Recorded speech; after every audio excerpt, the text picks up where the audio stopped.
شروع اللہ کا نام لے کر جو بڑا مہربان نہایت رحم والا ہے۔ حامیم، اس کتاب روشن کی قسم کہ ہم نے اس کو ایک مبارک رات میں نازل فرمایا، ہم تو خبردار کرنے والے ہیں۔ اسی رات میں تمام حکمت کے کام فیصل کیے جاتے ہیں، یعنی ہمارے ہاں سے حکم ہو کر بے شک ہم ہی فرشتوں کو بھیجتے ہیں۔ یہ تمہارے پروردگار کی رحمت ہے، وہی تو سننے والا ہے، جاننے والا ہے۔ آسمانوں اور زمین اور جو کچھ ان دونوں میں ہے سب کا مالک، بشرطے کہ تم لوگ یقین کرنے والے ہو۔ اس کے سوا کوئی معبود نہیں، وہی زندگی دیتا ہے اور وہی موت دیتا ہے، وہی تمہارا اور تمہارے پہلے باپ دادوں کا پروردگار ہے۔ لیکن یہ لوگ شک میں پڑے کھیل رہے ہیں۔ تو اس دن کا انتظار کرو کہ آسمان سے صاف دھواں نکلے گا جو لوگوں پر چھا جائے گا، یہ درد دینے والا عذاب ہے۔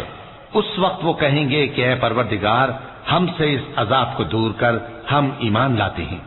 اس وقت ان کو نصیحت کہاں مفید ہوگی، جبکہ ان کے پاس پیغمبر آ چکے جو ہمارے احکام کھول کر بیان کر دیتے تھے۔ پھر انہوں نے ان سے منہ پھیر لیا اور کہنے لگے، یہ تو سکھایا پڑھایا ہوا ہے، دیوانہ ہے۔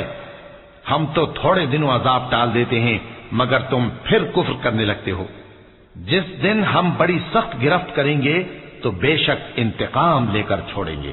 اور ان سے پہلے ہم نے قوم فرعون کی آزمائش کی اور ان کے پاس ایک عالی قدر پیغمبر آئے جنہوں نے یہ کہا کہ اللہ کے بندوں یعنی بنی اسرائیل کو میرے حوالے کر دو، میں تمہارا امانت دار پیغمبر ہوں، اور اللہ کے سامنے سرکشی نہ کرو، میں تمہارے پاس کھلی دلیل لے کر آیا ہوں، اور اس بات سے کہ تم مجھے سنسار کرو میں اپنے اور تمہارے پروردگار کی پناہ لے چکا ہوں، اور اگر مجھ پر ایمان نہیں لاتے تو مجھ سے الگ ہو جاؤ۔ تب موسیٰ نے اپنے پروردگار سے دعا کی کہ یہ نافرمان لوگ ہیں۔ اللہ نے فرمایا کہ اچھا، میرے بندوں کو راتوں رات لے کر چلے جاؤ، اور فرعونی ضرور تمہارا تعاقب کریں گے، اور سمندر سے کہ ٹھہرا ہوا ہوگا پار ہو جانا، تمہارے بعد وہ پورا لشکر ڈبو دیا جائے گا۔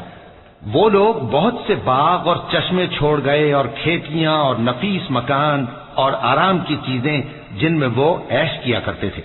اسی طرح ہوا، اور ہم نے دوسرے لوگوں کو ان چیزوں کا مالک بنا دیا۔ پھر ان پر نہ تو آسمان اور زمین کو رونا آیا اور نہ ان کو مہلت ہی دی گئی، اور ہم نے بنی اسرائیل کو ذلت کے عذاب سے نجات دی، یعنی فرعون سے۔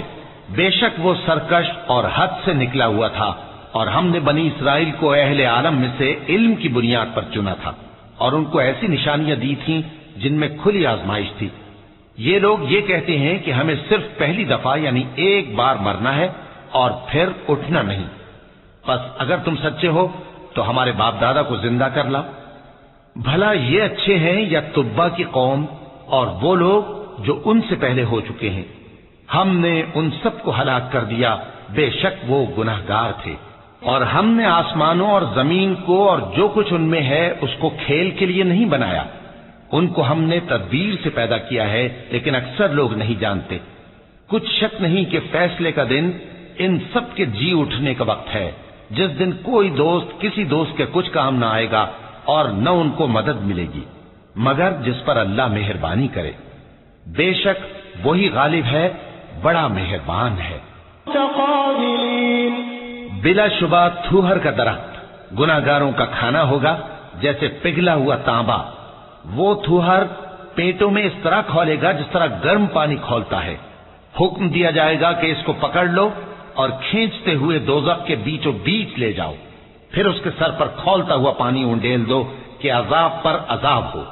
اب مزہ چکھ، تو بڑی عزت والا اور سردار تھا۔ یہ وہی دوزخ ہے جس میں تم لوگ شک کیا کرتے تھے۔ بے شک پرہیزگار لوگ چین کے مقام میں ہوں گے، یعنی باغوں اور چشموں میں باریک اور دبیز ریشم کا لباس پہن کر ایک دوسرے کے سامنے بیٹھے ہوں گے۔ پناہ مانگتا ہوں میں اللہ کی شیطان مردود سے۔ شروع اللہ کا نام لے کر جو بڑا مہربان نہایت رحم والا ہے۔ وہاں اس طرح کا حال ہوگا، اور ہم بڑی بڑی آنکھوں والی حوروں کو ان کی بیویاں بنا دیں گے۔ وہاں امن و اطمینان سے ہر قسم کے میوے منگائیں گے اور کھائیں گے، اور پہلی دفعہ کے مرنے کے علاوہ موت کا مزہ پھر نہیں چکھیں گے، اور اللہ ان کو دوزخ کے عذاب سے بچا لے گا۔ یہ تمہارے پروردگار کا فضل ہے، یہی تو بڑی کامیابی ہے۔ ہم نے اس قرآن کو تمہاری زبان میں آسان کر دیا ہے تاکہ یہ لوگ نصیحت حاصل کریں، پس تم بھی انتظار کرو، یہ بھی انتظار کر رہی ہیں۔